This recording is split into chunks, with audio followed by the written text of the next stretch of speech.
Okay.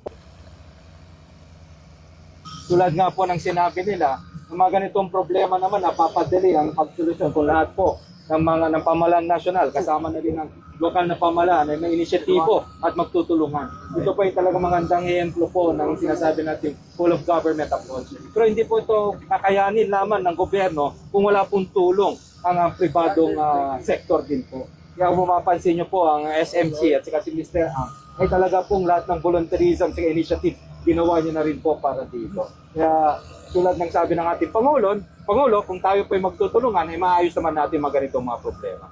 So, sabi nga po ng Pangulo na nagtulong-tulong po lahat, no, para talagang maapulan natin ang mabilis itong napakalaking subdivision na nangyari noong April. No? At kita nyo naman ngayon, klaro na, wala nang usok. Dati hindi natin makita yung Obando, ngayon nakikita natin ang Valenzuela. Kaya ipapasalamat po tayong lahat, no, sa on behalf of the President. We just want to thank everybody, no, kasi talagang hindi natin magagawa to kung hindi po nagtulong-tulong. We'll continue to monitor the landfill. Dahil yung rehabilitation po, kailangan ituloy po yan. At yung air quality, we'll continue to monitor. For the last week, maganda na po ang readings hanggang sa may Ubando. So masaya po kami na nakabalik na rin po. Bumisita po ako sa mga evacuees sa Ubando National High School. Magandang kalagayan nila noon nung panahon na yun, pero nakabalik na po sa kanilang mga bahay. Salamat po. Lahat ng tao tulong-tulong para ma-solve itong problema ito. Kasi grabe yung calamity ito, di ba?